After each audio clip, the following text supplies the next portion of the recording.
பொது சிவில் சட்டம் நம் நாட்டிற்கு தேவையா என்ற தலைப்பில் நடக்கின்ற இந்த கருத்தரங்கத்திலே பொது சிவில் சட்டம் தேவையா, நமது நாட்டிற்கு பொருந்துமா என்ற தலைப்பிற்கு செல்வதற்கு முன்னால்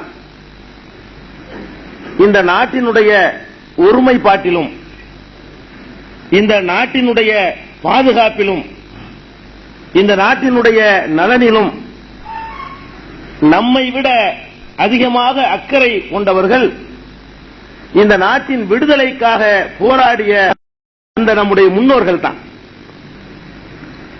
ஒரு மனிதன் தன்னுடைய தானே உருவாக்கிய ஒரு தொழிற்சாலையை, ஒரு நிறுவனத்தை எந்த அளவோடு பொறுப்போடும் அக்கறையோடும் கவனிப்பானோ அதே அக்கறையோடு அவனுடைய வாரிசுகள் கவனிக்க மாட்டார்கள்.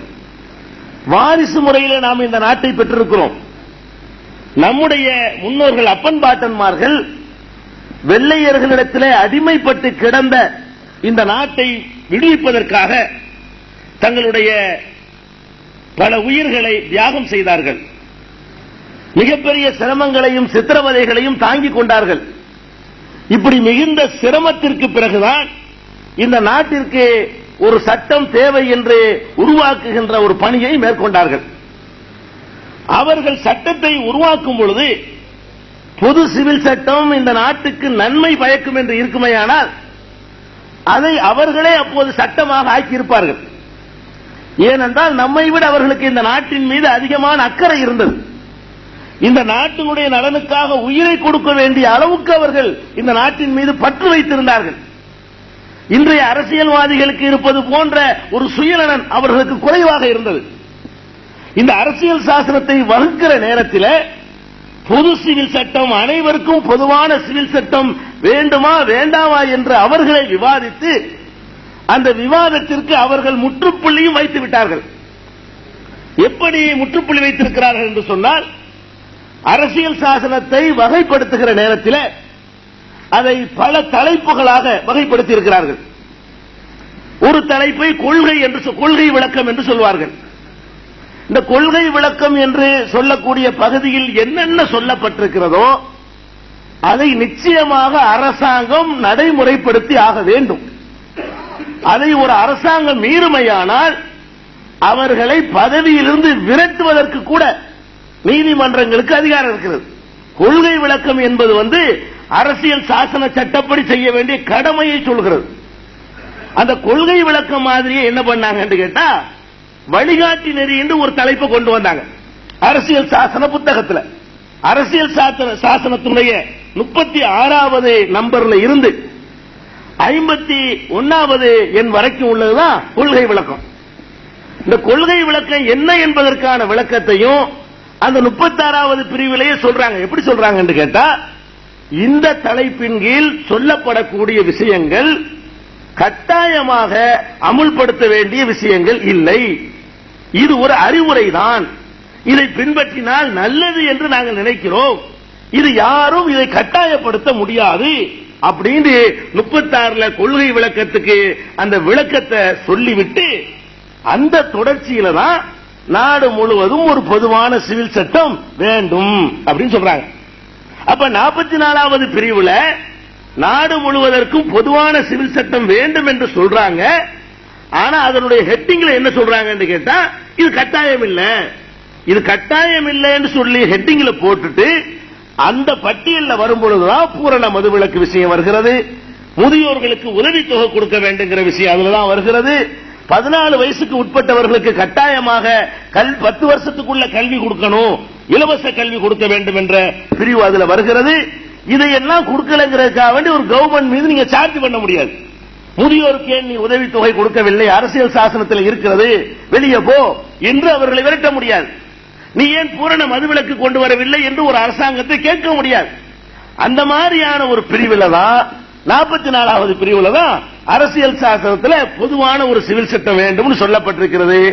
அப்ப நாட்டினுடைய விடுதலைக்காக பாடுபட்ட அந்த தியாகிகளை, இந்த தேசத்தின் மீது நம்மை விட அதிகமாக பக்தி வைத்திருந்த அந்த மேன்மக்களை என்ன நினைக்கிறார்கள் என்று சொன்னால், பொது சிவில் சட்டம் என்பது அது ஒரு அறிவுரையாகத்தான் சொல்ல முடியுமே தவிர அவங்களா விரும்பி இது தேவைதான் என்று உணரும் பொழுது வேண்டுமானால் கொண்டு வரலாமே தவிர இதை திணிக்கிறது என்பதோ, இதற்கு உத்தரவு போடுவது என்பதோ, இதற்கு சட்டம் கொண்டு வருவது என்பதோ, சட்டம் திருத்துவது என்பதோ கூடாது என்று தெளிவாக சொல்லிவிட்டார்கள்.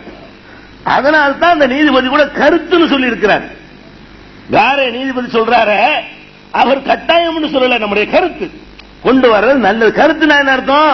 அதை கட்டாயப்படுத்த முடியாது. இதுதான் இந்த பொது சிவில் சட்டத்தினுடைய அடிப்படையான விஷயம், அரசியல் சாசனத்தில் உள்ள விஷயம். இப்ப இந்த பொது சிவில் சட்டம் உடனே சிவில் சட்டம்னா என்ன, கிரிமினல் சட்டம்னா என்ன, அடிப்படையில இருந்து நம்ம போகணும். ஏன்னா நிறைய பேருக்கு பொது சிவில் சட்டம் இந்த வார்த்தை தான் தெரியுதே தவிர பொது சிவில் சட்டம் என்ன, ஒரே நாடு ஒரே மக்கள் ஒரே சட்டம், ஓஹோ இப்படிலாம் நீங்க தனி சட்டம் வச்சிருக்காங்களா அப்படிங்கிற மாதிரி ஒரு ஃபீலிங்கை உண்டாக்கிறாங்க. முதல் நீங்க விளைவிக்கணும், சிவில் சட்டம்னா என்ன, கிரிமினல் சட்டம்னா என்ன. சட்டத்தில் பல வகை இருக்கிறது. அதுல பிரதானமான 2 சட்டம் தான் கிரிமினல், சிவில். இது அல்லாத வேற பல சட்டங்களும் இருக்கிறது. மிக பிரதானமான சட்டங்களாக சொல்லப்படுறது ஒரு சட்டம் கிரிமினல் சொல்லுவாங்க, இன்னொன்னு சிவில் சொல்லுவாங்க. இந்த சிவில் கிரிமினலுக்கெல்லாம் வழக்கறிஞர்களும் நீதிபதிகளும் சட்டம் பயின்றவர்களும் பலவிதமான வியாக்கியானங்களை அவங்க சொல்லுவாங்க. ஆனால் நான் உங்களுக்கு சாதாரண மக்களுக்கு புரிகிற மாதிரி அதுக்கு ஒரு இலக்கணம் சொல்வதாக இருந்தால், எந்த பிரச்சனையில சம்பந்தப்பட்டவர்கள் சமரசமாகிக் கொள்ளும் பொழுது அரசாங்கம் தலையிட முடியாதோ அதுக்கு பேர் சிவில். நல்லா விளைக்கிறீங்க, சிவிலையும் கிரிமினலையும் முதல் விளைக்கணும். எந்த பிரச்சனையில சம்பந்தப்பட்டவர்களை சமரசமாகிக் கொள்ளும் பொழுது அரசாங்கம் தலையிட முடியாது என்று இருக்கிறதோ அது மாதிரியான விஷயங்கள் பூரா சிவில். எந்த பிரச்சனையில சம்பந்தப்பட்டவர்கள் சமரசமா ஆனாலும் அரசாங்கம் தலையிடுமோ தலையிட முடியுமோ அதுக்கு பேர் கிரிமினல். இத உதாரணத்தின் மூலம் உங்களுக்கு புரிய வைக்கிறதாக இருந்தால், ஒருத்தட்ட போய் நான் திருடுறேன், இன்னொருத்தட்ட போய் நான் கடன் வாங்குறேன். ஒரு ஆள்கிட்ட நான் திருடுறேன், ஒரு ஆள்கிட்ட கடன் வாங்குறேன். வாங்கின கடனை கொடுக்கல, ஒரு மாசத்துல தரதா சொன்ன, வருஷம் 2 ஆச்சு நான் கொடுக்கல. இதுவும் நான் செஞ்ச குற்றம் தான், அதுவும் நான் செஞ்ச குற்றம் தான்.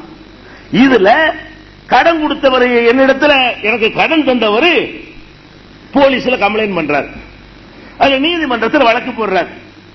அரசாங்கம் என் மேல் நடவடிக்கை எடுக்கும், போலீஸ் வழக்கு பதிவு பண்ணி அது கேஸ் நடந்துகிட்டு இருக்கும்.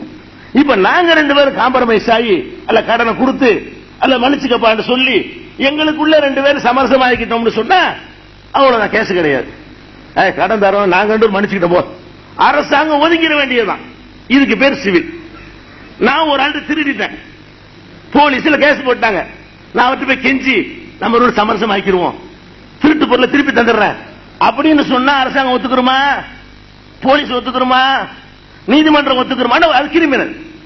அதாவது நீ திருடுனதை நீ திருப்பி கொடுத்தாலும் கூட உன்னைய மாதிரி ஆளுமை நடவடிக்கை எடுக்காம விட்டா இன்னும் இந்த வேலையை செஞ்சுக்கிட்டு இருப்ப. அவன் சம்பந்தப்பட்டது மட்டுமில்லை, இதே மாதிரியான போக்கு வளரக்கூடாது என்றால் திருட்டு கொடுத்தவன் சமரசமானாலும் நான் தலையிடுவேன் என்று எந்த சட்டங்கள்ல அரசாங்கம் நிக்குமோ அதுக்கு பேர் தாங்க கிரிமினல். அப்ப நம்ம கொடுக்கல் வாங்கல் இருக்கிறது, ஒரு ஆள்கிட்ட நான் மோசடி செஞ்சிடறேன், கடன் வாங்க திருடல மோசடி பண்ணிவிடுறேன், நல்ல பொருள் சொல்லி கெட்ட பொருளை கொடுத்துடுறேன். இந்த மாதிரி மோசடி பண்ணினால் கூட அது சிவில் நீங்க நினைக்கலாம், அதுல சிவிலும் கிரிமினல் கலந்திருக்கிறது. இப்படி அந்த எந்த அம்சங்கள்ல வாபஸ் வாங்கின உடனே கேஸ் போயிருமோ வழக்கு அடிபட்டு போயிருமோ அதான் சிவிலுங்க. இப்ப இந்த கிரிமினல் சிவில் என்ற இந்த 2 சட்டங்கள்ல நாட்டில் ஒருமைப்பாடு வேண்டும் என்ற நோக்கத்திற்காக இதை வாழ்வார்களேயானால் முதலில் கவனிக்க வேண்டிய விஷயம் என்ன தெரியுமா? கிரிமினல்ல அவங்க ஒருமுகப்படுத்தணும், சிவில ஒருமுகப்படுத்துறத விட. ஏன்னா சிவில்ங்கிறது 2 சம்பந்தப்பட்டவன் நினைச்சான்னு சொன்ன அரசாங்கத்துக்கு தலையீடு இல்லாம ஆக்கிட்டு போயிருவான். சிவில் விஷயங்கள்ல எங்களுக்குள்ள விஷயத்தை நாங்களே பார்த்துக்கிறோம் சொல்லி நாட்டு மக்கள்லாம் முடிவு பண்ணிட்டோம், அரசாங்கம் ஏதாவது செய்ய இயலுமா? சிவில் விஷயங்கள்ல சம்பந்தப்பட்ட மக்கள்லாம் கூடி இனிமே நமக்குள்ள எந்த பிரச்சனை வந்தாலும் சரி நமக்குள்ள தீர்த்துக்கிறோம், போலீஸுக்கு போறது இல்ல, கோர்ட்டுக்கு போறது இல்லைன்னு சொன்னோம்னு சொன்னா அரசாங்கத்துக்கு வேலை கிடையாது. அப்போ எல்லாத்துக்கும் யூனிஃபார்ம் எங்க கொண்டு வர வேண்டும் நீங்க பாத்தீங்கன்னா கிரிமினல்ல கொண்டு வரணும். நம்ம நாட்டில் கிரிமினல் சட்டம் ஒரே மாதிரி இருக்குதா? ஒருமை